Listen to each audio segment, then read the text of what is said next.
Do you know how much 1 GB data costs in India? It's around 13 rupees. Do you know how much it costs in the US? Around $6. So it's clearly a lot more expensive. Mobile data in India is the third cheapest in the world after Israel and Italy. And this cheap data has led to a boom. More and more people in India are coming online from all over the country and all kinds of socio-economic backgrounds. 820 million Indians use the internet. Over half of them come from rural areas. They hold massive power at their fingertips. Political parties want to woo them, and the best way to reach them is through social media. As India votes, the campaigning has shifted from the ground to the digital realm. There are podcasts, reels, YouTube videos, influencer collabs. It's almost like the election is being fought on the internet. So which party is acing this digital game? How are they courting voters? Can social media decide India's elections? I'm Palki Sharma, and this is Between the Lines.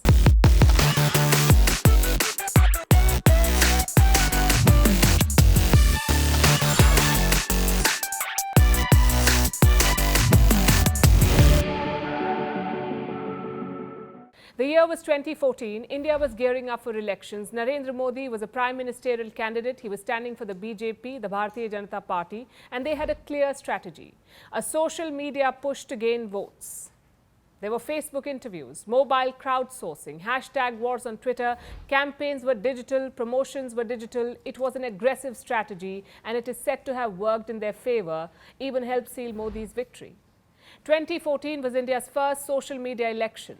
10 years later, the country is back at the ballot box. Nearly 1 billion voters will cast their vote, and social media will play an even bigger role this time. Just look at the numbers. India has 229 million Instagram users, 535 million WhatsApp users, 315 million Facebook users. It is the biggest market for Meta and also for Google.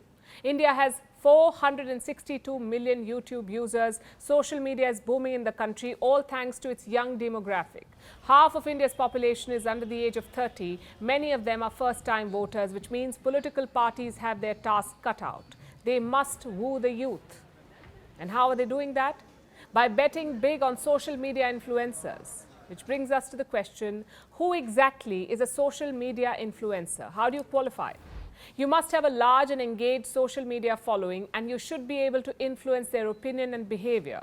India has nearly 4 million influencers. They're divided into multiple categories like elite, mega, macro, and micro. And this depends on the number of followers.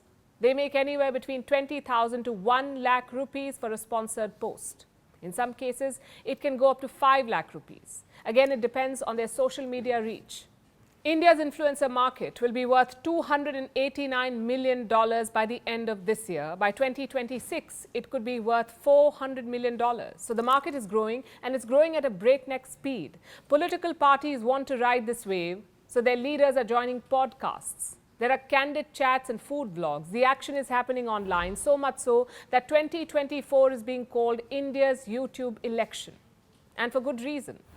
First is YouTube's massive presence. With nearly 500 million users, India is the biggest market for YouTube. 4 out of 5 internet users in India are on YouTube. And the second reason is how this platform is consumed, how it is used. Look at this report from 2021. It says 87% of India's online audience relies on YouTube for national news events. So they're watching news on YouTube, which is why political parties are doubling down. $1.2 million. That's how much the BJP spent on YouTube ads, $1.2 million.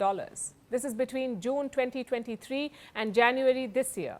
Parties are publishing speeches, uploading campaign videos, holding press conferences, all on YouTube. Take the Bharat Jodo Yatra, for example. It was Congress leader Rahul Gandhi's 3,000-kilometer walk across India. Those who could not join it live could catch it on YouTube. That's where Rahul Gandhi engaged with influencers. He did daily vlogs, video blogs, talked to people on the streets. It was all over the party's YouTube channel. So this is very much an election battleground, with all parties trying to ace the digital game. Currently, leading the social media race is the BJP, that's the ruling party. It has over 21 million followers on X, around 7 million followers on Instagram, and over 50 lakh WhatsApp groups.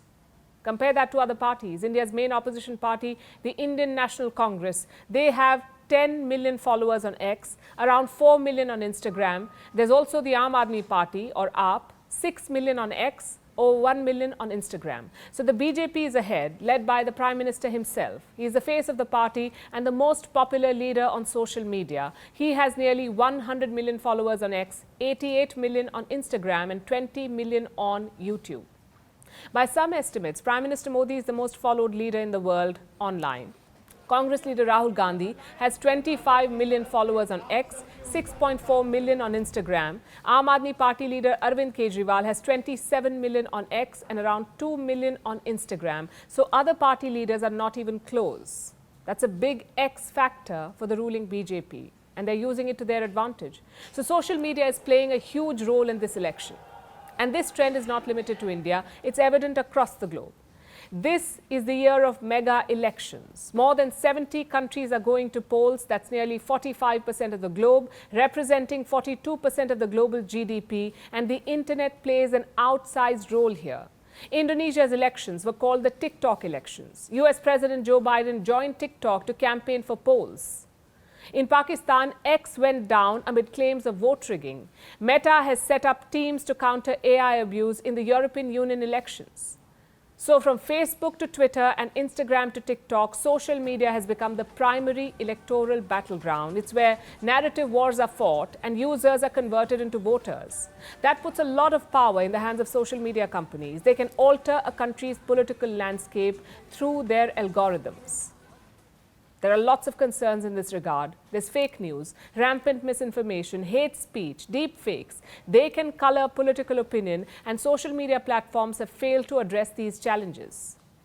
Look at this Microsoft report. It carries a warning about China. It says China plans to use social media to try to influence India's elections. So it's a truly complex terrain. On one side, it has revolutionized the way information spreads. On the other, you don't even know if that information is correct. It's a double-edged sword, which is why voters must be cautious. You'll see a lot of political posts online, videos and sound bites that may or may not be doctored. So take it with a pinch of salt, double-check the information you get, refer to verified sources and think twice before hitting forward.